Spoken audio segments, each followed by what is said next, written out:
हाँ, हेलो अस्सलाम वालेकुम। हाँ, मेरी आवाज़ क्लियरली आ रही है सबको?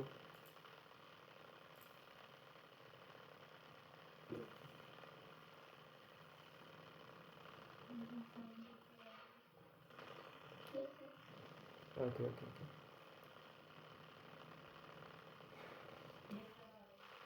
Okay, perfect. तो थोड़ा सा वेट करते हैं जब तक और बच्चे आते हैं, उसके बाद फिर स्टार्ट करते हैं।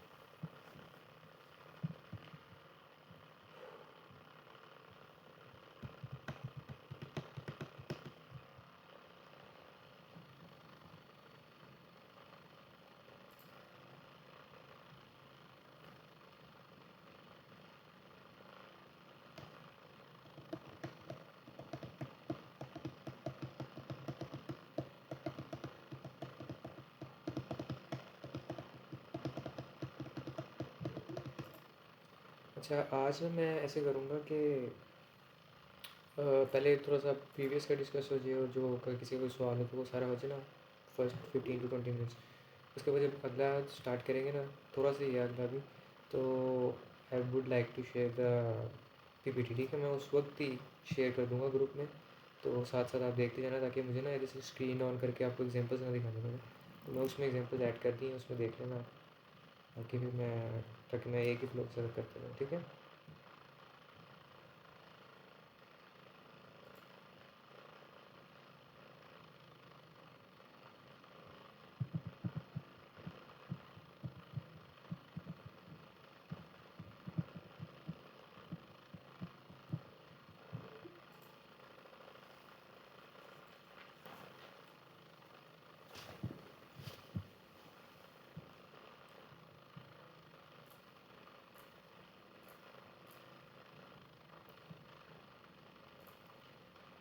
अच्छा, हम फिर स्टार्ट करते हैं। फिर लेट्स सी, जो जो आते हैं तो उनको मैं करते रहूँगा। कंसंट्रेशन ना मेरी तो सी हिल जाती है जब कोई एकदम से ही आता है।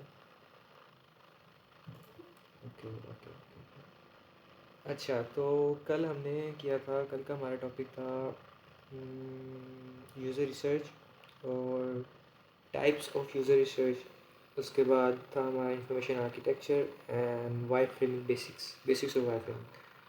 तो हाँ, अल्लाह का शुक्र है जी।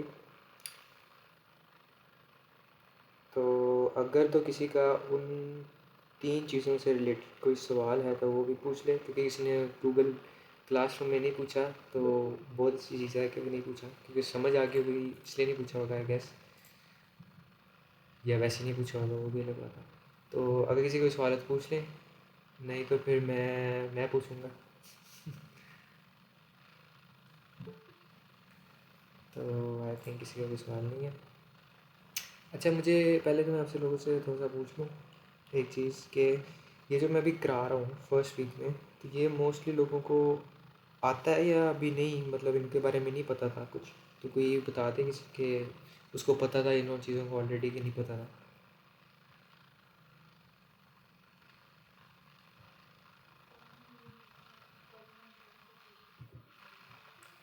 ओके, तो बेसिक्स मतलब जितने मैंने अभी तक कराई हैं वो सारी पढ़ ली थी आप लोगों ने ऑलरेडी?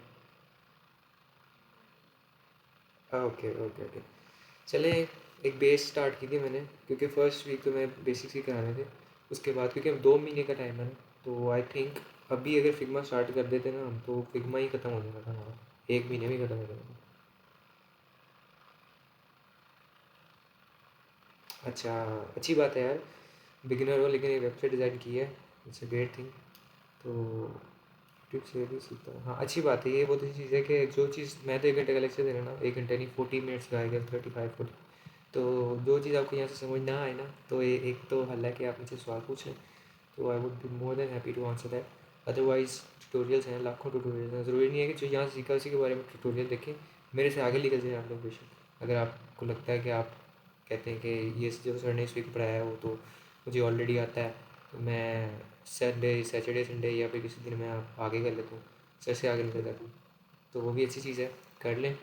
फिर उसका फ़ायदा ये होगा कि जब मैं यहाँ पे बोल रहा हूँ तो आप फर्स्ट होंगे उसको जवाब देने के लिए या उसको एक्सप्लेन करने के लिए, आपकी इन्फॉर्मेशन में डबल इजाफा होगा। तो यूट्यूब के ट्यूटोरियल्स होते हैं, मतलब लाजमी देखने चाहिए। यूट्यूब से ही सीखता है बंदा। मैंने अपना पहला लेक्चर भी यूट्यूब से ही लिया था, और उसके बाद ही मुझे सारा पता लगा। उसके बाद ऐसा ऐसा ऐसा करके फ्लो बनता है एक। YouTube is the best source. उसके बाद फिर आपने डिज़ाइन देखने होते हैं तो उसके अलावा दूसरे प्लेटफॉर्म में। तो अभी पहले मुझे बताएं कि किसी का कोई सवाल पीछे से रिलेटेड नहीं है आई गेस, तो मैं पूछ लेता हूँ वैसे थोड़ा सा रिफ़्रेश करने के लिए, क्योंकि आप लोग तो कह रहे हैं कि आप लोगों को ऑलरेडी पता है। यार कोर्स आउटलाइन की ना मैंने अभी तक डिज़ाइन नहीं की, ठीक है, वो मेरे माइंड में डिज़ाइन है। ठीक। तो मैं उसको इंशाल्लाह सैटरडे संडे को ना मैं उसको बना लूँगा प्रॉपर, जो पीडीएफ होता है जो भी होता है, उसके बाद मैं शेयर कर दूँगा उसको, ठीक है। वो जल्दी लग रहा है, मुझे लग रही है आप लोगों ने आगे निकलने के लिए वो आउटलाइन मांग रहे हैं कि आउटलाइन देख के सबसे आगे निकले। अच्छी बात है, मैं भेज दूँगा। हालांकि मुझे किसी ने अलाउ, उन्होंने कहा भी नहीं कि आउटलाइन बनाए या कुछ करें। वो मैंने अपने माइंड में ही बनाई हुई है, और मैं अपने माइंड से ही जो मुझे डेली का टॉपिक समझ आता है कि ये कर देते हैं आज, तो मैं कराता हूँ। यार मुझे एक बात है कि अभी तक किसी ने कुछ सीखा भी है कि नहीं, या मैं वही जो आता है ऑलरेडी वही पढ़ा रहा हूँ? अगर ये है तो मुझे बताएं, मैं डायरेक्ट फिर आपको फिग्मा पे ले देता हूँ।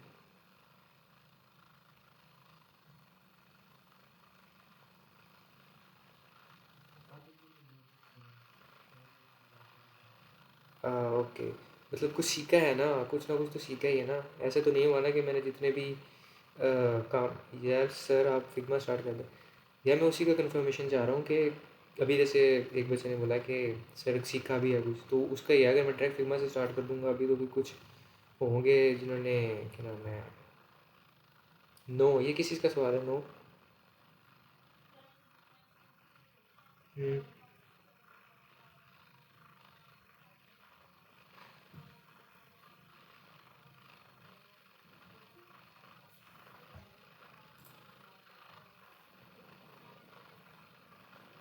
चले ठीक है, फिर मैं वही कह रहा था कि उसका ही फ़ायदा होगा कि जिसको आता है उसके लिए डबल हो जाएगा, और अगर किसी को नहीं आता तो उसके लिए तो वैसे ही वो इन्फॉर्मेशन आ ही रही है। और आई डोंट थिंक कि आप कोई बिगिनर हो अगर एक, और उसने कोर्स नहीं करना हो, वैसे ही वो सीखने लग जाए ना यू आई यूज़, तो मुझे तो बिल्कुल भी नहीं लगता कि उस वो डिज़ाइन, ये जो मैंने आपको बताया है कि इंफॉर्मेशन आर्किटेक्चर और यूज़र रिसर्च या वायर फ्रेमिंग, ये चीज़ें करता होगा। क्योंकि मैं खुद नहीं करता था जब मैं स्टार्ट किया था। मेरा काम बस मेरा मेरा तो होता था माइंड में कि यार मैंने क्या नाम है सीखना, मैंने वेबसाइट बनानी है, ठीक है, मैंने यू आई डिज़ाइनर बना है, तो मैंने वेबसाइट बनानी है। अब जी मैं डायरेक्ट वेबसाइट बनाने में लगता हूँ फिर मैं पकड़ के, बस जो मुझे आता है ना, तो मैं उसके हिसाब से करने लगता हूँ। ठीक है, मैं ऐसे ही पढ़ाता हूँ। फिर अगर किसी को आता है ऑलरेडी, या कोई कहता है कि फिग्मा डायरेक्ट स्टार्ट करें, तो आई थिंक उसको, क्योंकि सिर्फ उन्होंने क्या है कि फिग्मा डायरेक्ट स्टार्ट करें जिन्होंने ऑलरेडी एक वेबसाइट बना दी है, तो आई थिंक उनको फिग्मा ऑलरेडी आता होगा, तभी वो कह रहे हैं फिग्मा पे जाएँ। तो यार आप आगे सीखो, ठीक है, आप आगे निकलो। आपको आगे जो जो मतलब मैं पढ़ा दूँ, और उसके अलावा आपने कुछ करना होता है ना वो भी करो, ठीक है। अच्छी चीज़ है, खुद से सीखना एक बहुत अच्छी चीज़ होती है। तो मैं ये कहता कि जब मैंने स्टार्ट किया था मैं भी ये कोई फॉलो नहीं करता था रूल, ये जो WCAG का रूल है ये क्या चीज़ है मुझे नहीं पता था। और ये डिज़ाइन थिंकिंग ये चीज़ें जो होती है ना आज, जो वायर फ्रेमिंग क्या करनी है, ये कुछ भी नहीं था, मैंने की भी नहीं थी। मैं डायरेक्ट डिज़ाइन बनाने लग गया था कि मैंने वेबसाइट बनानी है तो मैं वेबसाइट ही बनाऊँ। और वही चीज़ होती है कि जब खुद से करो ना तो कोई चीज़ें फॉलो नहीं करते आप, तो इसलिए मैंने कहा कि अब आप कोर्स कर रहे हैं तो कोर्स के अकॉर्डिंग तो चलना चाहिए ना। तो इसके अकॉर्डिंग ऐसा होता है कि बहुत सी चीज़ें ऐसी होती हैं जो बहुत लोगों को पता होती हैं, जो बहुत लोगों को नहीं पता होती। तो एक ही रूट से चलेंगे हम। तो जैसा मेरे माइंड में फिक्स है ना वो मैं कराते जाऊँगा, ठीक है। साथ साथ किसी को आता है बहुत अच्छी चीज़ है, किसी को नहीं, अगर किसी को आता है ना तो वो मेरे से पहले से, मेरे बोलने से पहले ही बता दिया करें उस चीज़ का आंसर, ठीक है। मतलब मैं टॉपिक बोलूँ वो ऑलरेडी माइक ऑन करके बता दे कि सर ये ऐसे होता है, ये ऐसे होता है। मैं भी सीख लूँगा, बाकी तो भी सीख लेंगे, ठीक है। तो कल के रिलेटेड कोई सवाल नहीं है तो मैं आप लोगों से पूछ लेता हूँ कि मुझे बताएं कि यूज़र रिसर्च होती क्या है। एक सारा कुछ ना आपने एक ही लाइन में बताना, क्योंकि ये चीज़ें एक ही लाइन वाली ही हैं। और ये जो लेक्चर आप यहाँ सुनेंगे ना, आपको ये सुनने से समझ आ जाएगा। घर लेक्चर ख़त्म होने के बाद पूरा दिन आपको कोई काम शाम करने की ज़रूरत नहीं है कि जो सर ने कराया है मैं उसको जाकर रिसर्च करूँ, वो करूँ, वो कर लें अच्छी चीज़ है, लेकिन ज़रूरी चीज़ नहीं होगी वो। कि मैं आपसे अगले दिन भी पूछूंगा ना सवाल तो आपको पता होगा कि था क्या ये। तो मुझे कोई भी बता दे कि यूज़र रिसर्च होती है क्या।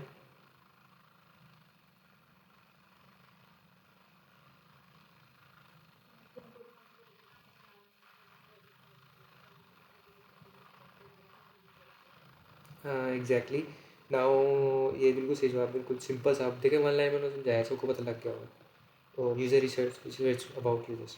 सेकेंडली उसके 3 टाइप्स थी आई गेस, तो कोई 3 टाइप्स के नाम बता दे, या नाम से पता लग जाएगा वैसे, कोई नाम बता दे उन 3 टाइप्स के, या खुद से बता दे कि ऐसे ऐसे करना है।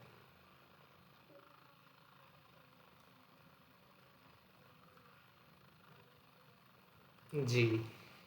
इनको वैसे एक्सप्लेन करने की बिल्कुल ज़रूरत नहीं है, ऑलरेडी वर्ड से पता लग जाएगा कि यूज़र इंटरव्यूज़ का मतलब इंटरव्यू लेना, और यूज़र सर्विस का मतलब है सर्विस करना, जैसे लिंक्डइन पे, किसी इंस्टाग्राम पे पोस्ट और ऐड कर देना। और टेस्टिंग आती है एंड पे, यूज़र टेस्टिंग बाद में आती है, जब आप अपना कंप्लीट कर रहे होते हो ना, एक चीज़ कंप्लीट कर ली फिर आप टेस्ट कराओ। तो okay, moving on. Information architecture के बारे में कोई बता दे एक चीज़।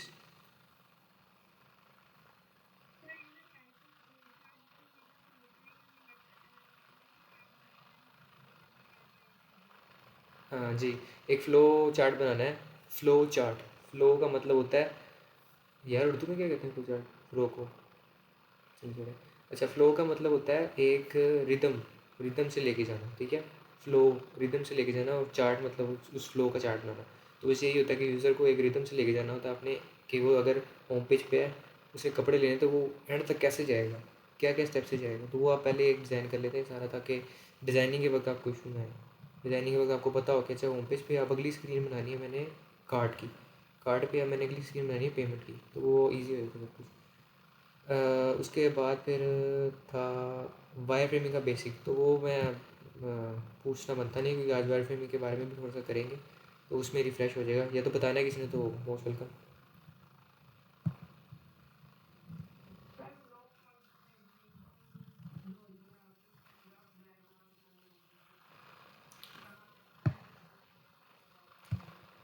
हाँ जी, ऐसे ही है सिंपल, स्केलेटन बना लिए ढांचा। जी जी।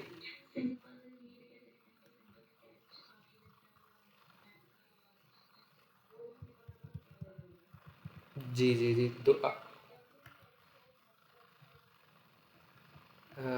सबकी आवाज़ में मिक्स हो रही है, कि काइंडली एक एक करके मुझे बताएं, वैसे बात तो सबकी क्लियर हो गई है जो बता रहे थे वो वाई फ्रेमिंग के बारे में। तो अगर अभी भी किसी ने बोलना है तो बताएं। हाँ ओके, तो क्लियर हो गया होगा, कल के टॉपिक्स 3 थे, 3 हो गया, आज के टॉपिक भी 3 ही हैं, और इजी टॉपिक्स हैं। तो फर्स्ट वीक तो यही है, थ्योरी थ्योरी का मतलब वो बेसिक सा ओवरव्यू सारा का सारा के। और आपको मैं बताता हूँ कि UI UX में ना थ्योरी बहुत कम है, मतलब एक हफ्ता भी आप लगाओ ना, हफ्ते से भी कम लगाओ ना, तो आपकी थ्योरी खत्म हो जाती है, फिर बाकी सारा प्रैक्टिकल पे जाना पड़ता है आपको, समझ के करना पड़ता है, ट्यूटोरियल से देख के करना पड़ता है। थ्योरी इसमें कम ही है समझने वाली चीज़ें ना, तो इसलिए मैंने कहा कि पहले इनको ना रिपीट के ख़त्म किया जाए, उसके बाद फिर आगे जाएंगे, ठीक है?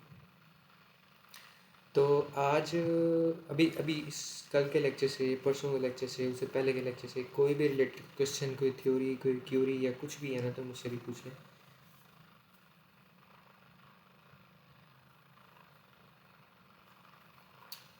या कोई फ्यूचर के लिए कोई सवाल हो कि सर हम ऐसे नहीं ऐसे कर सकते हैं, हम वैसे नहीं वैसे कर सकते, तो वो भी मुझसे मिड मिड में पूछ लिया करें, ठीक है? एक जब भी मर्ज़ी पूछ लें। और बाकी मैंने एक सजेशंस मांगना था आप लोगों से, कि कुछ स्टूडेंट्स हैं जिन्होंने मतलब ऑलरेडी खुद से डिज़ाइन बनाना शुरू किया था, तो उन्होंने डिज़ाइन किया है, और मुझे फिर उन्होंने ना व्हाट्सएप पे, एक बच्चे ने व्हाट्सएप पे डिज़ाइन भेजा मुझे, कि सर ये मैंने मोबिन से इंस्पिरेशन ली है, मोबिन भी एक प्लेटफॉर्म है इसके लिए, देखने के लिए डिज़ाइन, जैसे ड्रिबल है अभी हैं, तो उसने मुझे कहा था कि सर इसको देख के ना फीडबैक दें। तो मैंने उसको उस टाइम तो फीडबैक नहीं दिया, क्योंकि आई वॉज ऑल्सो बिजी। अभी मैंने उसको मैसेज करके ये बताया कि मैं, आप मुझे बताएं कि व्हाट्सएप पे नहीं, व्हाट्सएप पे तो बिल्कुल भी नहीं सही रहता है इस तरह की चीज़, कि आप मुझे भेजें मैं सबको बारी बारी टाइप करके बताऊँ कि ये ऐसे है वो ऐसे है। तो इसका एक जो हल है ना, वो ये है कि डिस्कॉर्ड अगर आप उसी आप लोगों के पास होगा तो अच्छी बात है, नहीं होगा तो लैपटॉप या फ़ोन पे डाउनलोड भी हो जाता है वो, तो वो कर लें। तो उसके बाद ना मैं डिस्कॉर्ड पे ग्रुप बना दूँगा, उस ग्रुप में साथ जो जो बच्चा लिंक से ऐड हो जाएगा, उसके बाद क्या होगा, उसमें एक ऑप्शन होती है कि आप ग्रुप में मैसेज भेजो, या ऑप्शन होती है डायरेक्ट मैसेज भेजो। तो आप लोग मुझे डायरेक्ट मैसेज भेज के ना अपना जो भी डिज़ाइन है दिखा देना, मैं आपको पर्सनली उसके बारे में बता दूँगा फीडबैक, ताकि मेरे पास एक ही जगह पे सारे आ जाएँ। व्हाट्सएप पे मेरे पास बहुत सारा लोड हो जाता है, तो इसका यही हल हो सकता है, ठीक है? तो डिस्कॉर्ड अगर किसी के पास नहीं है तो वो डाउनलोड कर ले, किसी के पास है तो वो अच्छी बात है। और फिर हम आज का लेक्चर स्टार्ट करते हैं, ठीक है? आज हमने पढ़ने हैं 3 चीज़ें। बहुत सिंपल सी चीज़ें हैं, बेसिक सी चीज़ें हैं, ये पहले नहीं पढ़ी होंगी, पढ़ी भी होंगी तो अच्छी बात है। कल हमने यूज़र रिसर्च पढ़ी थी ना, user research, information architecture and wire framing, these three things were included in UX. ये यूएक्स के एलिमेंट्स होते हैं। अब मैं आपको एक डिफरेंस बताता हूँ, अगर आप कंफ्यूज होंगे ना, सर ने पहले प्रिंसिपल पढ़ाया फिर एलिमेंट्स पढ़ा दिए। प्रिंसिपल होते हैं कि असूल, कि यूएक्स जो है वो इन असूलों की बेस पे बनेगा, ठीक है, कि वो इन असूलों को फॉलो करके बनेगा। वो हमने प्रिंसिपल जब पढ़ाया था ना, वो ये थे। लेकिन जो एलिमेंट्स होते हैं ना, वो होता है हिस्सा, कि यूएक्स का हिस्सा ये है, यूएक्स का हिस्सा वो है, कि ये चीज़ें यूएक्स के हिस्सा हैं, यूएक्स के अंदर नहीं है कि यूएक्स इससे बना है, यूएक्स के साथ है, मतलब साथ ही है उसके साथ, कि वायर फ्रेमिंग भी होनी चाहिए, इंफॉर्मेशन आर्किटेक्चर भी बनना चाहिए, और क्या नाम है, यूज़र रिसर्च भी होनी चाहिए। तो ये सारा यूएक्स का इस पार्ट्स हैं, वो इन साइड के एलिमेंट्स नहीं है, जो एलिमेंट्स कह रहा हूँ प्रिंसिपल्स नहीं है। प्रिंसिपल्स तो बेसिक्स होते हैं जो आपने पढ़ने होते हैं, बस माइंड में फिट करने होते हैं बस। जो एलिमेंट्स होते हैं ना वो आप करते हैं, ठीक है, वो आपने परफॉर्म करने होते हैं। तो हमने कल यूएक्स के एलिमेंट्स पढ़े थे, एक पढ़ा था हमने user research and information architecture and wire framing का बेसिक्स। तो आज हम पढ़ेंगे यू आई के 3 एलिमेंट्स, ठीक है, और उसके बाद हम पढ़ेंगे डिज़ाइन थिंकिंग, कि डिज़ाइन थिंकिंग होता क्या है, एंड वायर फ्रेमिंग का पढ़ेंगे कि वायर फ्रेमिंग की टाइप्स कितनी होती हैं, किस तरह की टाइप्स होती हैं वो, ठीक है। फिर कल का टास्क भी वायर फ्रेमिंग का ही होगा जो भी होता है, तो इसलिए फिर लेट्स स्टार्ट। तो डिज़ाइन थिंकिंग, किसी को पता है डिज़ाइन थिंकिंग होता क्या?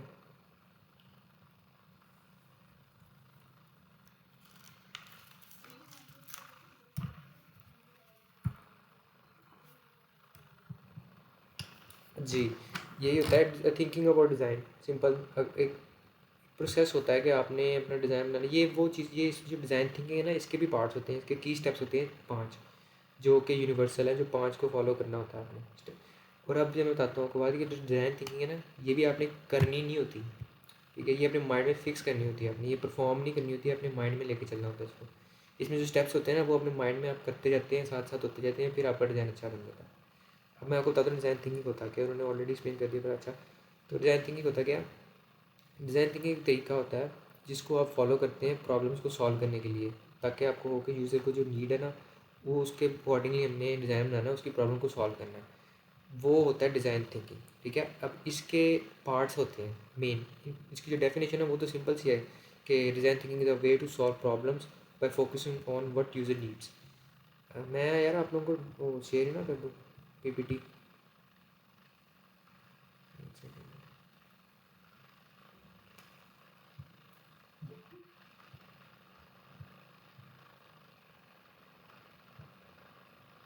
अच्छा, मैंने ना ग्रुप में शेयर की है पीपीटी, तो देख लें आ गई है तो उसको ओपन कर लें, अगर आप ओपन कर सकते हैं।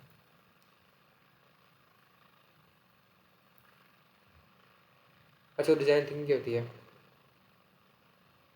डिज़ाइन थिंकिंग ना मजमूआ होता है स्टेप्स का, ये जो इसके 5 स्टेप्स है ना, इससे डिज़ाइन थिंकिंग बनती है। ये प्रोसेस होता है ताकि आप ना यूज़र की जो प्रॉब्लम्स है ना, उसको सॉल्व कर सको, इन पाँचों स्टेप्स को फॉलो करके, ठीक है। आप एक ऐसा डिज़ाइन बनाओ जो यूज़र के अकॉर्डिंग अच्छा हो, बेस्ट हो, और देखने में भी प्यारा हो, और काम करने पे भी अच्छा हो, वो यूज़र की जो नीड है, यूज़र की जो प्रॉब्लम है उसको सॉल्व करे, ठीक है।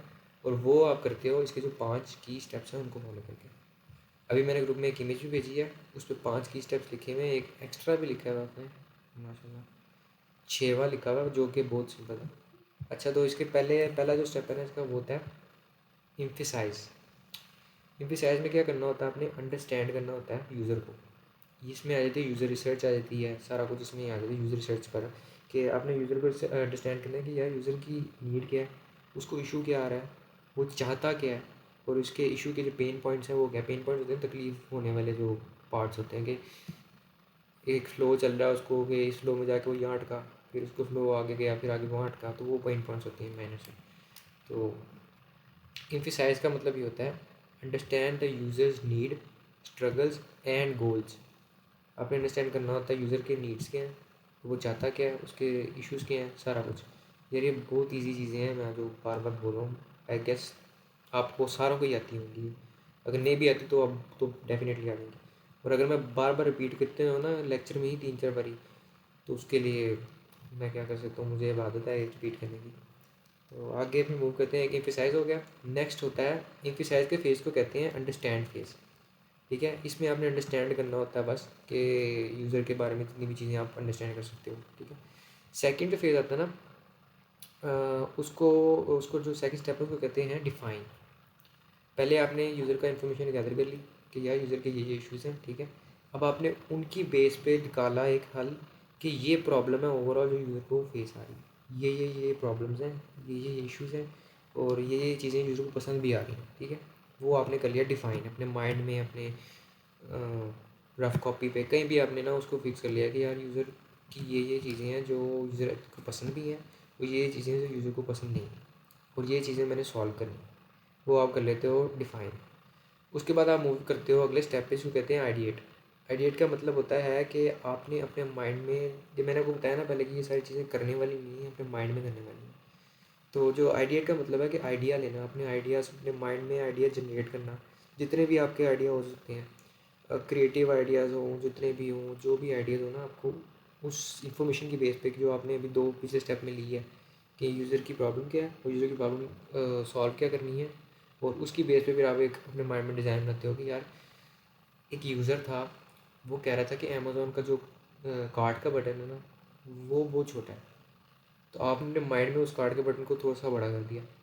ठीक है, तो इसी तरह जो यूज़र के जो इश्यूज़ आएंगे ना, यूज़र कहता जाएगा कि यार मेरे ना माइंड से लग रहा है कि सर्च बार थोड़ा छोटा है, या ये टेक्स्ट बड़ा है, या ये इसमें ये फ़ीचर नहीं अच्छा, वो नहीं अच्छा। तो वो आप सारे फीचर इकट्ठे कर लेते हो, समझ लेते हो, फिर डिफ़ाइन करते हो कि ये प्रॉब्लम्स हैं, और फिर क्या करते हो, उनको अपने माइंड में एक आइडिया बना लेते हो, स्केच बना लेते हो अपने माइंड में एक आइडिया कि ये चीज़ें हैं, ऐसा हो सकता है इसका डिज़ाइन। यूज़र को कार्ड का आइकॉन नहीं पसंद, तो हटा देते हैं, इधर हार्ट का ऑप्शन लगा देते हैं। तो वो अपने माइंड में आइडिया से जनरेट कर लेते हो आप। एंड उसके बाद अगला जो फोर्थ स्टेप है ना इसका, वो होता है प्रोटोटाइप। प्रोटोटाइपिंग में आता है आपने करना है, काम करने लग जाते हो आप, जो आपके माइंड में आइडिया है ना, उसको आप रियल में लेके आते हो। इसके भी अलग तरीके होते हैं, वायर फ्रेमिंग कर लो, स्केच बना लो, या किसी ऐप पे किसी वेबसाइट पे जाके इसका डिज़ाइन बना लो, जो आपके माइंड में आइडिया आया है, सारी इन्फॉर्मेशन की बेस पे आइडिया आया है ना भाई, उसका स्केच बना लो या उसका प्रॉपर डिज़ाइन बना लो, सब कुछ कर लो।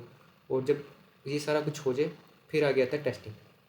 टेस्टिंग में क्या होता है, आप जो आपने डिज़ाइन बनाया ना, वो आप उसी यूज़र को दोबारा दिखाते हो, जिसने माइक ने चवल के यार इसका कार्ड छोटा है, उसको दोबारा दिखाते हो कि अब देखो यार, तो बताएगा आपको कि यार अब ठीक है। ठीक है, एंड उसकी बेस पे फिर आप कहते हो कि जी ओके, मतलब आपका डिज़ाइन अच्छा हो गया। अगर वो यूज़र कहता है कि नहीं यार थोड़ा सा और इसको ना कंप्रेस करो, या थोड़ा सा इसको बड़ा करो, या कलर चेंज करो, तो आप उसको दोबारा बैठते हैं यूज़ करने में, दोबारा उसको प्रोटोटाइप मतलब दोबारा उसको अच्छा करते हैं, बेहतर करते हैं, जब तक यूज़र, ये तो प्रोसेस है ना, प्रोटोटाइप और टेस्ट ये रिपीट होते जाते हैं बार बार, जब तक यूज़र सेटिस्फाई नहीं होता। आपने डिज़ाइन बनाया, यूज़र को दिखाया, यूज़र कहते हैं ये ख़राब है, आप वापस आए तो फिर डिज़ाइन बनाते हो, फिर दिखाते हो, फिर कहते हैं ये ख़राब है, फिर वापस आए तो। उसके बाद जब एट दी एंड कहीं ना कहीं जाके यूज़र कहेगा यार अब ठीक है, फिर उसके बाद आ गया था इम्प्लीमेंट। इम्प्लीमेंट का मतलब होता है बस आपने डिज़ाइन बना लिया, फिनिश कर लिया, ख़त्म कर लिया, और आपने पब्लिश कर दिया। आपने कहा कि ये डिज़ाइन मेरा फाइनल है, now I want to implement it in the society, and I want to मतलब उसको पूरी की तरह कंप्लीट करके यूज़र्स को दे देना कि यूज़र्स के लिए it is now ready. Users को टेस्ट कर सकते हैं, यूज़र को यूज़ कर सकते हैं, जो करना है। तो ये थे 5 स्टेप डिज़ाइन थिंकिंग के, अपने माइंड में रखने हैं स्टेप्स। और ये स्टेप याद करने वाले या वो स्टेप नहीं है कि इनको के हिसाब से हमें चलना है। ये वो स्टेप्स हैं जो आप डिज़ाइन बना रहे होंगे ना, जब प्रोफेशनल लाइफ में जाकर डिज़ाइन बनाएंगे ना, तो आपको खुद ही पता लग जाएगा कि ये स्टेप्स फॉलो कर रहे हैं आप। ठीक है, ना चाहते हुए भी आप नहीं कहे होंगे ना कि नहीं मैंने नहीं करने, या मैं मेरे माइंड में नहीं है ये स्टेप्स, लेकिन आप ऑलरेडी कर रहे होगे वो स्टेप्स। ये कॉमन से स्टेप्स हैं कि आपने जब डिज़ाइन करना है तो आपको पहले यूज़र के बारे में रिसर्च करनी पड़ेगी, फिर जो उसने बताया आपको इश्यूज़, उसके बारे में उनको अपने माइंड में डिफाइन करना होगा कि यार ये इश्यूज़ हैं, ये नेगेटिव इश्यूज़ हैं, ये पॉजिटिव इश्यूज़ हैं। फिर उसके बाद आपने एक माइंड में डिज़ाइन बनाना है। After making the design your mind, उसको आपने फिजिकल वर्ल्ड में लेके आना है, और फिर डिज़ाइन को अच्छा फाइनल करके यूज़र को दिखाना है कि ये बन गया। ये स्टेप्स तो वैसे ही कॉमन से स्टेप्स हैं जो आई गेस नॉर्मल लोग भी कर लेते हैं।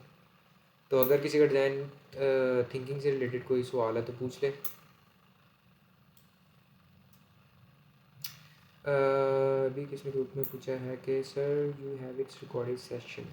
यार रिकॉर्डिंग मैंने कल भी की थी जिस टूल से, तो आज भी उसी टूल को लगाया हुआ मैंने। तो जैसे रिकॉर्ड होगी तो मैं भेज दूंगा उनको, जो हैं जो भी इनके नाम है, जो नाम है, तो जो भी है वो फिर आगे लिंक आपको भेज देंगे इसका, ठीक है।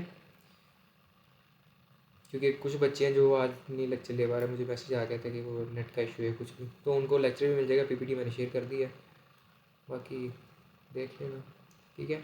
तो ये तो सिंपल वर्ड में समझ आ गया सबको, किसी का इससे रिलेटेड कोई सवाल है तो पूछ ले।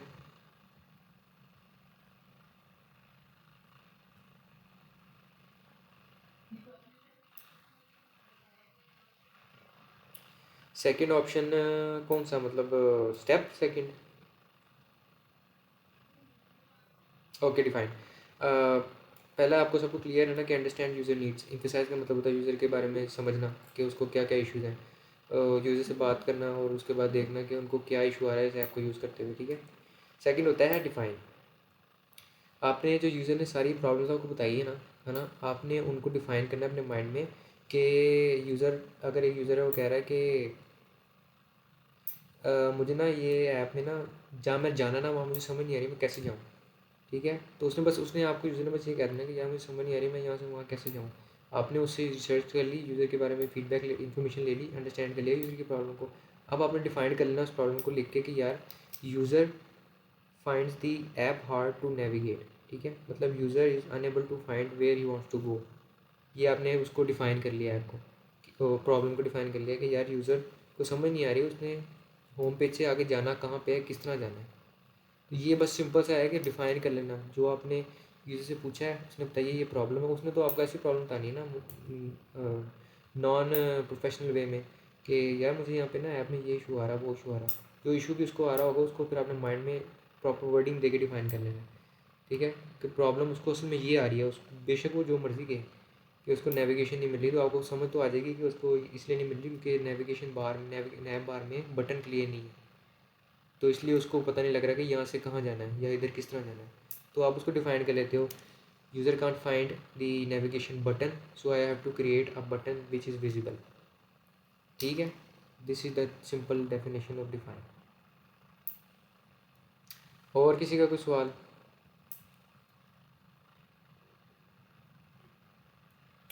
Okay, perfect. तो अब हम करेंगे कि यूआई के एलिमेंट्स, ठीक है। जैसे मैंने कल आपको यूएक्स के एलिमेंट्स बना दिए थे, तो आज मैं यूआई के एलिमेंट्स कुछ करा देता हूँ। और जो यूआई के एलिमेंट्स है ना, ये अभी मैं आपको समझाऊंगा, ठीक है, बताऊंगा कि होते क्या हैं, ये क्या किस लिए यूज़ होते हैं, ये सारा कुछ। लेकिन ये जो यूआई के एलिमेंट्स हैं ना, ये मोस्टली करने पे होते हैं। ये आप एग्जांपल तो देख लेंगे, लेकिन जब मैं आपको करके दिखाऊंगा ना तो आपको ऐसे समझ आएगी, आप कहेंगे यार ये तो बहुत ईजी है। अभी आपको शायद एग्जांपल देख के इतना ना है, लेकिन जब मैं करूँगा ना इसको फिग्मा पे तो बहुत आपको आसान लगेगा और आपके लिए भी आसान होगा, 2 मिनट का काम होगा आपके लिए, ठीक है। तो ये अभी मैं सिर्फ एक बेसिक सा बता दूंगा सारों को, ये होता क्या है, आपके माइंड में सेट हो जाएगा ये होता क्या है, जब करेंगे तो बता फिर आपको पता लग जाएगा ये होता क्या था, ये करते ऐसे हैं, ठीक है। क्योंकि जब एक ही टाइम पे ये करते हैं ना, सर ग्रिड बने हुए हैं यार, आपने ग्रिड बनाए हैं या आप बोल क्या रहे हो, तो सर एक्सप्लेन करो, सर ग्रिड बने हुए हैं क्या मतलब?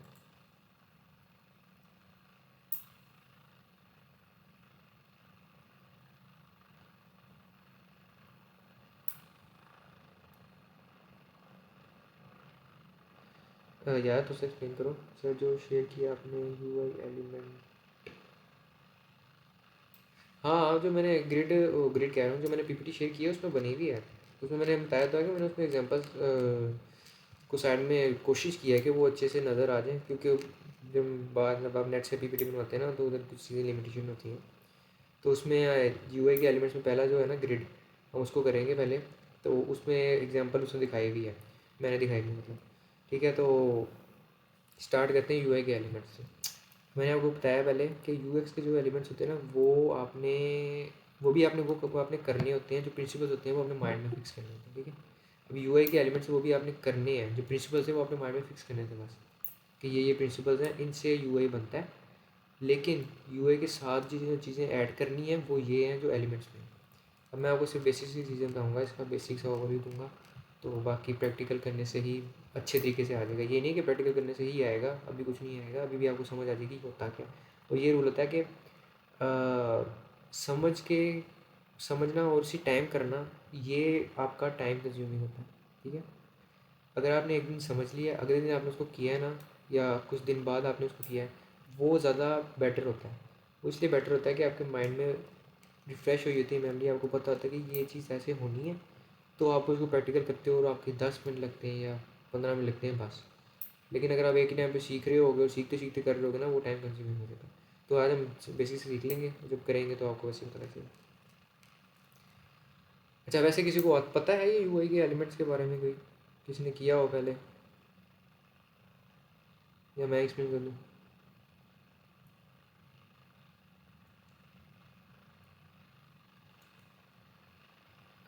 ओके। अच्छा वैसे, नो सर, ओके। अच्छा ये जो अभी इस वक्त लोग आए हुए 32, पहला लेक्चर था ना मेरा, तब तो 58 कुछ आया था। मुझे लग रहा है जिस दिन से मैंने ये कहा ना अटेंडेंस का इशू नहीं, तो कोई भी नहीं आ रहा। चले तो आगे करते हैं। लेकिन वही, वो बात तो सबको पता होगी कि मैंने टास्क देना है, टास्क जिसने किया उसकी अटेंडेंस लग जाएगी। और मुझे, मैंने आपको ज़्यादा बार ये बता दिया कि अटेंडेंस का इशू तो आप लोगों को होना ही नहीं चाहिए। ना कुछ आप लोगों का जा रहा है, ना आप लोगों को कुछ आ रहा है फिजिकली, सिर्फ आप लोगों का हल्का सा 1 घंटा लग रहा है और उस पर आप भी सीख रहे हो। तो आना आपका मर्जी है, जाना आपकी मर्जी है, ठीक है। Let's move on to the elements of U I. First element of U I is grid, ठीक है। ग्रिड होती है क्या? एक ग्रिड होती है, फ्रेमवर्क होता है, ठीक है। एक ढांचा टाइप होता है जो हम यूज़ करते हैं, जो हम नहीं बल्कि सारे लोग यूज़ करते हैं।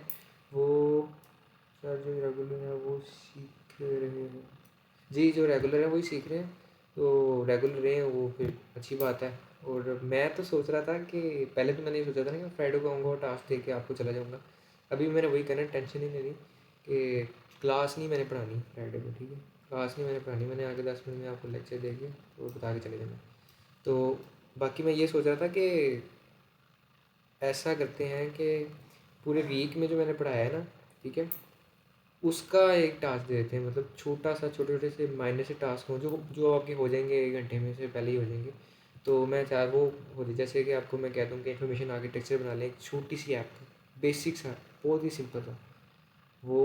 और मैं आपको कह दूँ वायर फ्रेम बना लें, तो इस तरह का मुझे कह रहा था, ताकि कुछ बच्चे जो एंड पे नहीं आए और आखिरी दिन वाला लेक्चर लेके फिर टास्क करके अटेंडेंस लगवा लें, वो भी मुझे नहीं पता था। वो भी हो सकता है ऐसा, मेरा माइंड इतना चला नहीं था उस वक्त, अब चल गया। और बाकी या नहीं यार, छोड़े, हम वही नॉर्मली करेंगे क्योंकि पढ़ना उन बच्चों नहीं है, जिसे करना वो कर लेगा। चलिए ग्रिड का करते हैं, 20 मिनट रह गए, मुझे पता नहीं था। अच्छा, ग्रिड का करते हैं। ग्रिड क्या होती है? एक फ्रेमवर्क होता है, ठीक है। फ्रेमवर्क क्या होता है? एक डब्बा होता है जिसके अंदर आपने काम करना है, ठीक है। फ्रेमवर्क, इसको सेंस में ना आप इसकी एग्जांपल जो हमें दी हुई है ना वो देखें। ग्रिड्स होती हैं, लाइंस होती हैं, अलग अलग लाइंस होती हैं, और ये रोज़ में भी होती हैं और ये कॉलम में भी होती हैं। कॉलम होता है ऊपर से नीचे, ठीक है। रोज़ होती हैं लेफ़्ट से राइट, ठीक है। तो सर हर स्टूडेंट को अलग अलग टास्क मिलेगा?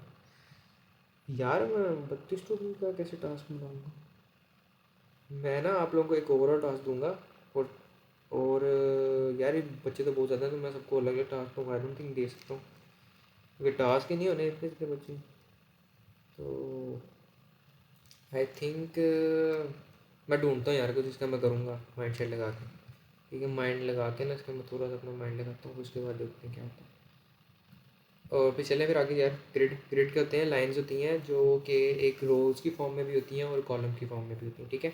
अब ये मकसद क्या होता है, इसको इसको यूज़ क्यों करते हैं, ठीक है। इसकी जैसे मैंने एक एग्जांपल देखी, फ़ोन में बना हुआ है फ़ोन और बीच में 4 लाइन्स है, ठीक है। अब ये भी है, और इसके अलावा मैंने ग्रुप में और एक ये वाली एग्जांपल वाइड करके भेजी जिसमें मोबाइल भी बना हुआ और वेब और वो भी बना हुआ है लैपटॉप। तो ये क्या होती है? ये एक आपको ना बाउंड्री दे देती है। जैसे ये आपको बाउंड करके रखती है कि आप अपने बेनिफिट के लिए और अपनी ईजीनेस के लिए ग्रिड बनाते हो। आपने ग्रिड बना ली है, जैसे इसमें 4 की ग्रिड बनी हुई है। अब मैंने क्या करना है, अब मैंने जितने भी अपनी ऐप में जितने भी चीज़ें मैंने डालनी है ना, पिक्चर्स हो गई, टेक्स्ट हो गया, बटन्स हो गए, जो भी मेरे ऐप में चीज़ें होंगी, वो मैंने इस ग्रिड के अंदर करनी है, ठीक है। इस ग्रिड से मैंने ना लेफ़्ट से बाहर निकलना है, ना राइट से बाहर निकलना है। इस पूरी ग्रिड के अंदर रह के ही मैंने अपने सारे के सारी चीज़ें ऐड करनी है। उसका फ़ायदा क्या होता है?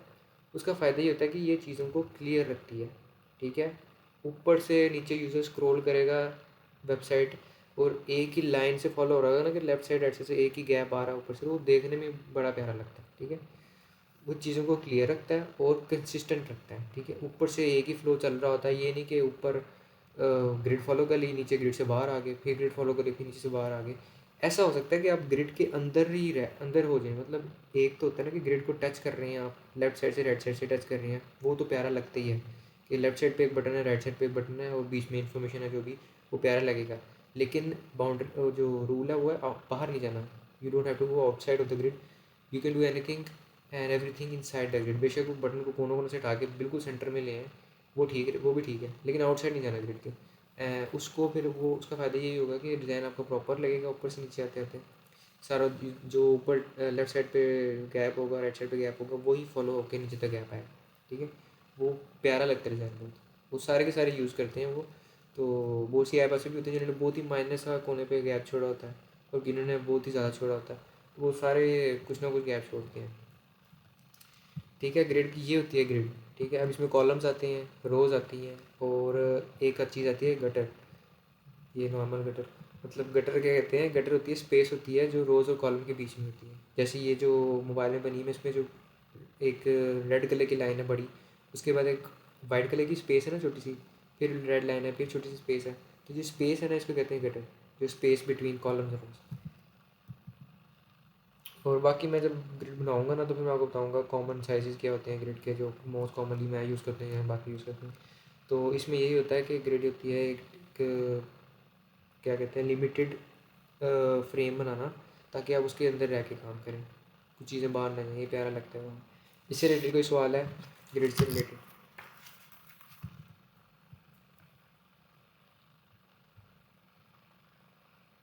ओके, तो आगे मूव करते हैं। ग्रिड के बाद यूआई एलिमेंट आता है टाइपोग्राफी। ये मेन इंपॉर्टेंस एलिमेंट बता रहा हूँ आपको, बस ये एलिमेंट्स तो और भी हैं, लेकिन जो मेन इंपॉर्टेंट है ना, जो करने ही पड़ते हैं, वो बता रहा हूँ मैं आज।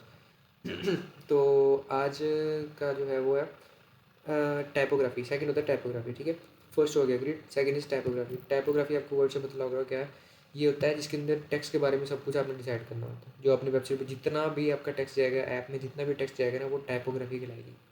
उसके लिए क्या होता है, उसका मकसद ये होता है कि आप एक रिदम में रहें, आप ऊपर से लेके नीचे तक आपकी वेबसाइट है ना, उसमें आप प्रॉपर टाइपोग्राफी के हिसाब से काम करें।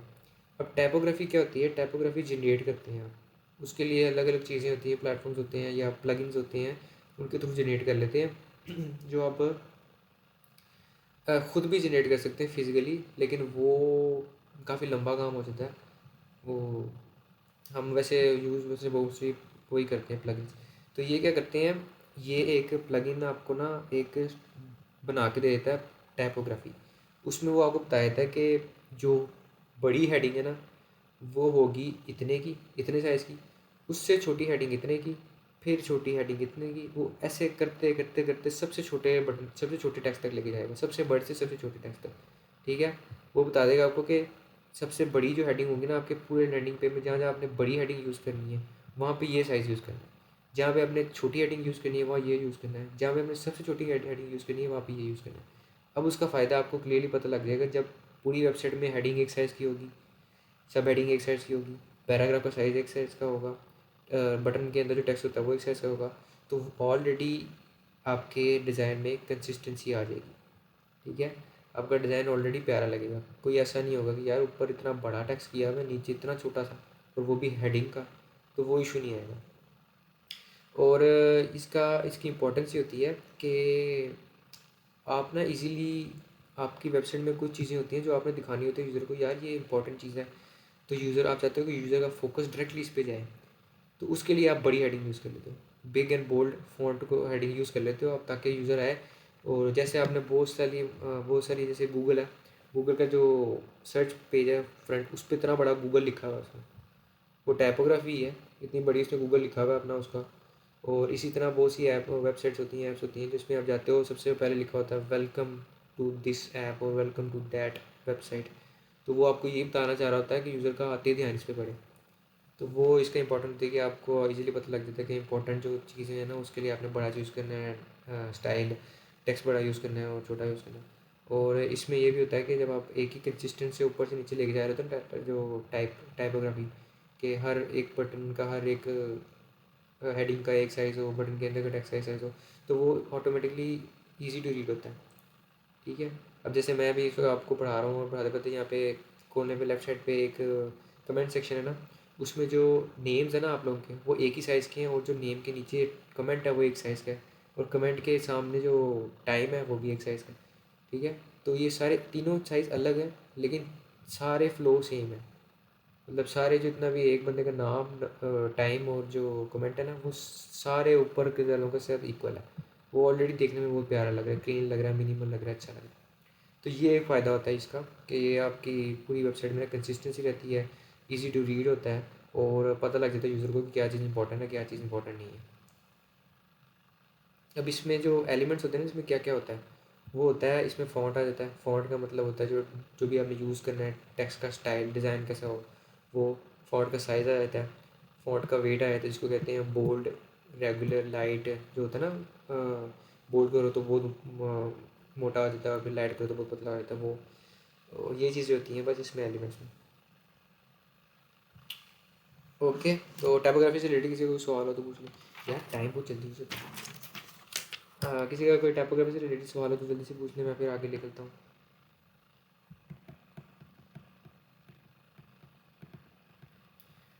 ओके।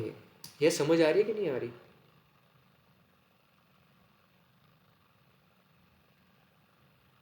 क्योंकि मैं तो आई थिंक मैं बहुत ही सिंपल वर्डिंग में समझा रहा हूँ, मैं एक ईजी सी चीज़ को भी बहुत बहुत ज़्यादा खींच के समझा रहा हूँ, तो वो तो आई थिंक समझ आ जानी चाहिए। हालांकि ये चीज़ें तो बंदा एक एक वर्ड से भी समझ जाता है। ओके, तो आगे करते हैं, टाइम बहुत कम रह गया, 10 मिनट रह गए। तो आगे है कलर स्कीम। जैसे टाइपोग्राफी है, ग्रिड है, उसी तरह कलर स्कीम है। अब जैसे टाइपोग्राफी में आपने किया था ना कि एक वो क्या नाम है, हेडिंग का इतना साइज हो, सब हेडिंग का इतना हो, टेक्स्ट का इतना हो, उसका सारा। उसी तरह कलर स्कीम्स होती है। जो कलर स्कीम होती है वो क्या करते हैं, आप ऑलरेडी एक स्कीम जनरेट कर लेते हैं आपके मेन कलर से। समझ लें आपने एक फूड की वेबसाइट बनानी है, तो यूज़र क्या करेगा, यूज़र कह रहे हैं जो डिज़ाइनर, वो क्या करेगा कि ऑरेंज और रेड और जो इस तरह के कलर हैं जो फूड को शो करते हैं, जो एपेटाइट को शो करते हैं, उन कलर्स को लेके फिर उनके और वर्जन बना लेगा। मतलब रेड कलर है तो वो लाइट रेड, और लाइट रेड, और लाइट रेड, और डार्क रेड, और डार्क रेड, और इस तरह के पूरे डिज़ाइन बना लेगा। और फिर क्या करेगा, जितने इसके मेन कलर्स हैं ना, जो उसने अपने माइंड, जो उसने बनाने हैं अपनी वेबसाइट में यूज़ करने हैं, उनके वो स्टाइल बना लेगा सारे के सारे, लाइट से लेके डार्क तक सारे। अब उसने क्या करना है, अब उसने सारी वेबसाइट में ना जहाँ जहाँ भी कलर यूज़ करना है ना, उसने उन्हीं कलर्स में यूज़ करना है, उन्हीं कलर्स को लेके यूज़ करना है। ठीक है। तो उसका फ़ायदा ये होता है, वही कंसिस्टेंसी आ जाती है। ठीक है। और उसके बाद यूज़र एक्सपीरियंस भी अच्छा हो जाता है। अब मैंने आपको पहले भी बताया था कंसिस्टेंसी में कि अगर ऊपर का बटन एक ऑरेंज है और नीचे आप पर्पल कर दोगे ना, तो यूज़र कहेगा ये क्या ही है इसमें।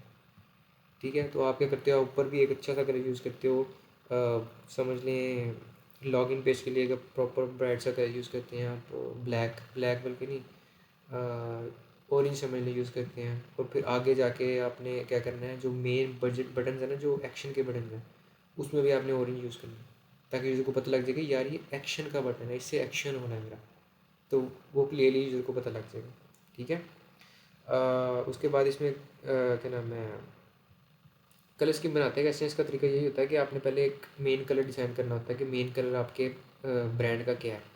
जैसे मैंने बताया कि अगर किसी ने ऑरेंज यूज़ किया है, वो ऑरेंज यूज़ कर ले खाने के लिए, या चैट जीपीटी है, उस पर जाके अपना लिखवा सकते हैं आप कि मैंने एक ये ऐसी वेबसाइट बनानी है, तो please give me a variety of colours that I can use. वो आपको बता देगा कि इससे रिलेटेड ऐसा कलर भी हो सकता है, ऐसा कलर भी हो सकता है, ऐसा कलर भी हो सकता है। तो वो होगा। और उसके बाद पहले आपने मेन कलर डिसाइड कर लिया अपना, फॉर एग्जांपल ऑरेंज। सेकंड आपका होता है कि आपने ज़्यादा कलर यूज़ नहीं करने। ठीक है। 15-20 कलर लेके नहीं बैठ जाना, वो ऑलरेडी आपका डिज़ाइन ख़राब कर देगा। मैक्सिमम 3 से 5 कलर्स, मैक्सिमम 3 से 5 कलर, वरना मैं तो कहता हूँ 2-3 कलर भी बहुत होते हैं। एक कलर टेक्स्ट का रख लिया, एक हेड सब हेडिंग का रख लिया, एक कलर बटन का रख लिया, बस बात ही खत्म। बाकी और जो चीज़ें होती हैं वो फिर उनके लिए भी कलर रख सकते हैं आप, लेकिन मैं सजेस्ट करता हूँ कि 2-3 कलर्स होते हैं बस, काफ़ी हैं। सर प्राइमरी सेकेंडरी टर्शियरी कौन से होते हैं यार, ये मैं जब वो बनाऊँगा ना कलर स्टाइल, वो जो कलर स्कीम बनाऊँगा उसमें फिग्मा में। तो हाँ जी, कलर व्हील होता है, उसमें ये आते हैं, ये प्राइमरी, सेकेंडरी, टर्शियरी। अच्छा, जो प्राइमरी कलर्स है ना, ये अलग चीज़ है।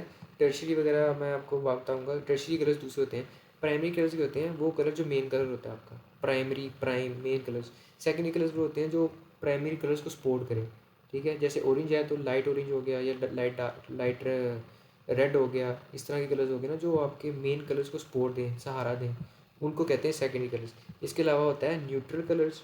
हाँ, न्यूट्रल कलर्स होते हैं बैकग्राउंड कलर्स और टेक्स्ट के कलर्स, ठीक है। इनको कहते हैं न्यूट्रल कलर्स क्योंकि ये न्यूट्रल रहने होते हैं, ठीक है। इनके आपने बैकग्राउंड का एक कलर डिसाइड कर लिया तो आप वही लेके चलते हैं, आप वो चेंज नहीं करते। फिर उसको एक बार डिसाइड कर लिया आपने तो आप कहते हैं कि यही ठीक है। अगर आप बार बार चेंज करते जाएंगे ना, एक जैसे यूज़र ने ऊपर से स्क्रॉल करा है, एक जगह पे ब्लैक बैकग्राउंड है, नीचे आके पर्पल हो गया, नीचे आके पिंक हो गया, तो वो यूज़र वैसे पागल हो गया। तो आपको वो न्यूट्रल कलर्स को भी रखना होता है। उसके अलावा होता है एसेंट कलर्स।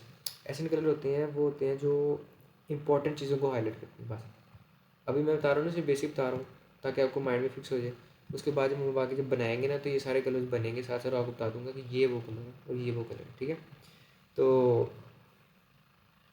किसी को इसके बारे में कोई सवाल है यूआई के एलिमेंट्स के बारे में तो पूछ ले, या किसी को है कोई सजेशंस है वो भी पूछ ले, वो बता दें कि यार ये सर ने ये नहीं सही कराया, ये ऐसा होना चाहिए, वैसा होना चाहिए, जल्दी से बता दें मुझे, ताकि मैं आपको आगे वायर फ्रेमिंग के तो ये 3 टाइप्स हैं ना वो बता दूँ। मुझे लग रहा है वायर फ्रेमिंग आज नहीं होगा फिर, 12 मिनट तो है वैसे, तो कर लेते हैं। तो फिर आपको कल टास्क दूंगा मैं आके। तो जल्दी से बताएं अगर किसी का कोई सवाल है या कोई सजेशन है या कोई क्यूरी है यूआई के एलिमेंट्स के बारे में। जैसे इन्होंने बताया था कि सर कलर व्हील भी होता है ना इसमें, तो हाँ होता है। इस तरह की चीज़ें पूछ लिया करें या बता दिया करें, मेरे नॉलेज में भी इजाफा होगा, बाकी सबकी नॉलेज में भी इजाफा हो जाएगा। कलर व्हील भी मैं आपको भेज दूंगा बल्कि। हाँ, कलर व्हील वही होता है जिसमें ऑलरेडी सारे के सारे कलर्स होते हैं, उसमें आरजीबी कलर्स होते हैं, और उसके अलावा वाइट वाले कलर्स होते हैं जिनको वाइट बैकग्राउंड कलर कहते हैं, ब्लैक बैकग्राउंड कलर कहते हैं। और जो कलर स्कीम होती है ना सर, कलर मॉडल भी होता है। ये सर, कलर मॉडल कौन सा होता है बताना यार ज़रा मुझे भी, कलर मॉडल कौन सा होता है मुझे वैसे पता नहीं।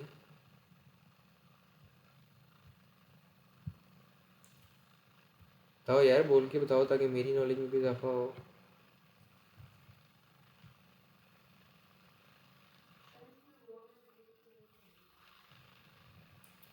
हाँ मतलब वार्म एंड कूल कलर्स आ जाते हैं तो ये कलर मॉडल में आते हैं। आई थिंक ये तो मैं जो भी बता रहा था वही है कि अभी बताने लगा था कि कुछ कलर्स ऐसे होते हैं जो आपने जब बनाना होता है ना, एडिटिव कलर्स, हाँ जी एग्जैक्टली। तो मैं बता रहा था आपको, जो कलर स्कीम्स होती है ना कुछ जो बनाते हैं वो ऐसे भी बनाते हैं कि आपने एक कलर यूज़ कर लिया, समझ लें ऑरेंज। अब आपने उसके कलर्स डायरेक्ट बनाने हैं, ठीक है। आपने उसको लाइट में भी लेके जाना है और उसको आप डार्क में भी लेके जाना है। तो आप क्या करते हैं, आप उसको बैकग्राउंड कलर यूज़ करते हैं, जो मैं बताया था कि white background, black background. Simple क्या करते हैं कि ऑरेंज कलर को पिक करते हैं, उसके नीचे उसी साइज़ का वाइट कलर भी पेस्ट कर देते हैं, और ऑरेंज की ओपेसिटी थोड़ी सी कम कर देते हैं, ठीक है। वो ऑरेंज का लाइट शेड बन जाता है। फिर इसी तरह दोबारा आप उसको कॉपी करके पेस्ट करते हैं और उसकी ओपेसिटी और कम कर देते हैं, वो कोल्ड लाइट बन जाता है। इस तरह जिस तरह वाइट बैकग्राउंड से बनेगा ना, इस तरह ब्लैक बैकग्राउंड से बनता है। तो वो एक पूरी कलर स्कीम बनती है जब तक फुल डार्क पे नहीं जाता और फुल लाइट पे नहीं जाता। हाँ ओके, किसी का कोई सवाल है इसके बारे में तो पूछ लें यार। देखा यार, मुझे भी सीखने को मिल गया कलर मॉडल का। कितने दिन हो गए वैसे? 9 मिनट रह गए हैं यार, आई डोंट थिंक पॉसिबल। चले यार, मैं आपको जल्दी से बता देता हूँ वायर फ्रेमिंग का, ठीक है। और वाई फाई अगर ना हुआ ना आज, तो फिर कल आके ना मैं आपको सिर्फ वाई फाई का थोड़ा सा बताऊँगा, और फिर आप 10-15 मिनट की क्लास के बाद आप फिर चलेगा, ठीक है। वाई फाई का कल डेफिनेशन बता दी थी मैंने कि वाई फाई होता क्या है। एक बेसिक सा स्केलेटन होता है, ढांचा होता है जो आप पहले अपने डिज़ाइन से पहले बनाते हो, ताकि पेपर पे बना देते हैं या कहीं पे भी माइंड पे बना देते हो, ताकि आपको पता हो कि आपका डिज़ाइन ऐसा होना चाहिए, ठीक है। अब उसका फ़ायदा ये होता है कि आप को मेहनत नहीं करनी पड़ती इतनी। अब एक बंदे ने डिज़ाइन बना लिया, वाईफाई में नहीं बनाई और डिज़ाइन बना लिया, उसमें उसको फिर इश्यूज़ आ रहे हैं ना कि ये चीज़ सही नहीं है, वो चीज़ उसको सारी चीज़ें बारी बारी करनी पड़ेंगी, ठीक है। कलर चेंज करना पड़ेगा, टेक्स्ट का साइज छोटा करना पड़ेगा, वो ये सब कुछ करना पड़ेगा। लेकिन अगर आप एक स्केच बना देते हो ना बुक पे या कहीं पे भी, कि मेरी इमेज यहाँ जाएगी, टेक्स्ट इस तरह का होगा, यहाँ होगा, और बटन यहाँ होगा, नेविगेशन बार यहाँ होगी, तो वो ऑलरेडी आपके माइंड में एक अच्छा सा डिज़ाइन बन गया। जब आपका माइंड सेटिस्फाई हो जाओगे कि ये डिज़ाइन सबसे बेस्ट है, तो आप उसको फिर आगे लेके चलते हो। अब वायर फ्रेमिंग का तो पता लग गया है, और इसका जो इम्पोर्टेंस होती है वो यही होती है कि आइडियाज़ और प्लान्स को ना वो आप पहले ही टेस्ट कर लेते हो before adding details. Basic details add करने से पहले ही वो सारी चीज़ें क्लियर हो जाती हैं कि आइडिया क्या है, प्लान क्या है, और जो डिज़ाइन है वो ऐसा होगा, फिर आप उसमें चीज़ें ऐड करते हो। अब इसकी 3 टाइप्स होती हैं, वैसे होती तो इसकी 2 टाइप्स हैं, लेकिन आई थिंक इसकी 3 टाइप्स ही बनती हैं, ठीक है। फर्स्ट इज़ दी, इसकी जो 2 टाइप्स होती हैं ना जो यूनिवर्सल हो रही हैं, जो सारी जगह चल रही हैं, उसको कहते हैं लो फेडेलिटी और हाई फेडेलिटी, ठीक है। लो मतलब लो लेवल वाला, और हाई का मतलब हाई वाला। और इसमें जो आई थिंक मिड में आती है ना एक, वो होती है मिड फेडेलिटी वाईफाई। अब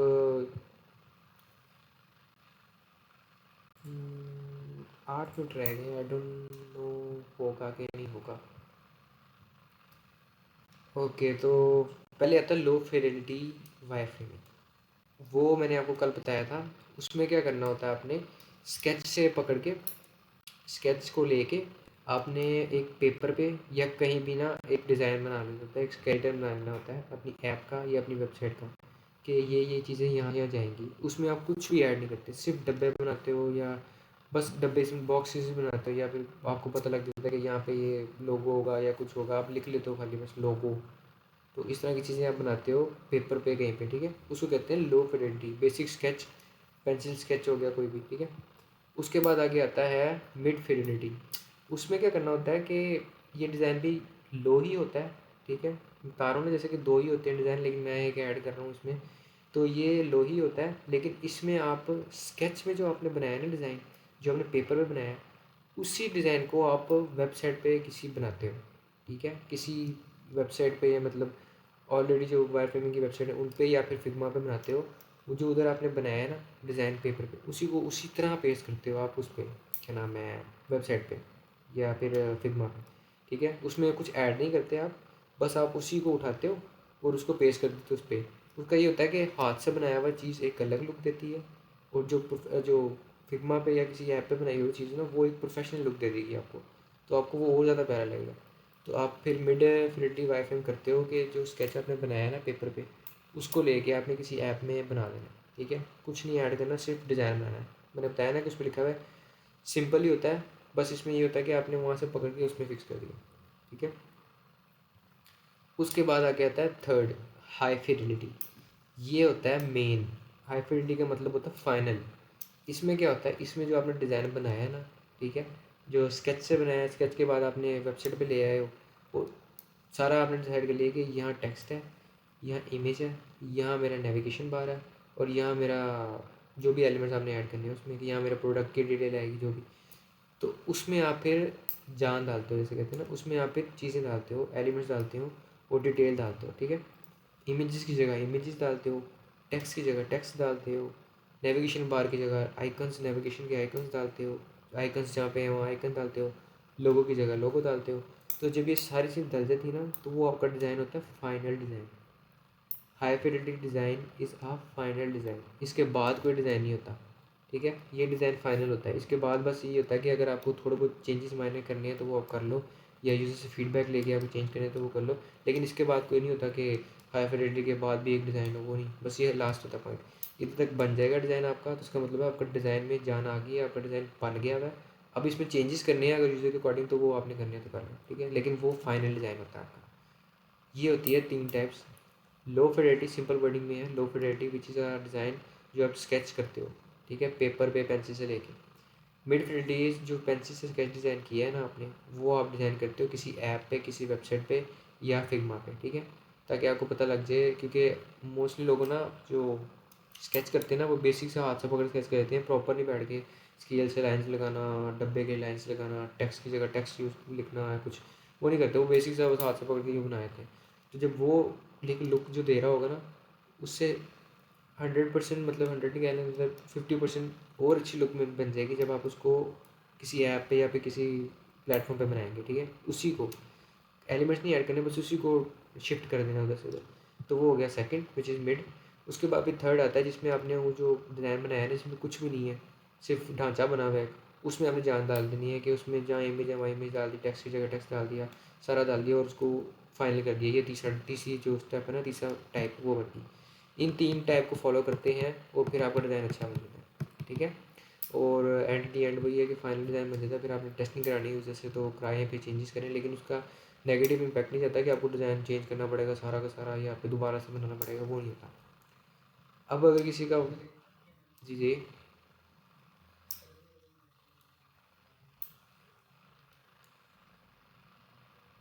जी जी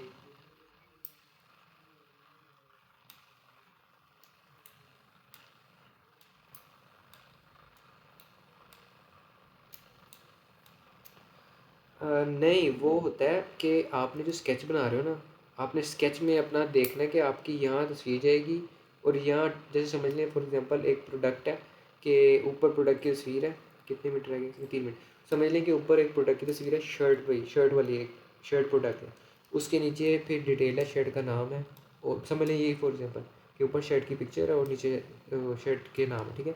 ये आपने अपने होम पेज में ऐड करना है, ठीक है। अब आपने पेंसिल से स्केच बना लिया, वो डब्बा सा जैसा भी आपसे पिक्चर के बनता है ना नॉर्मल सा, आपको खुद ही जब ऐप बना रहे होंगे ना आप ये वेब पेज, तो आप खुद ही माइंड से डिसाइड कर ले, माइंड में फिक्स हो जाएगा कि यार ये डब्बा इतना अच्छा लगेगा, इतना डब्बा हो तो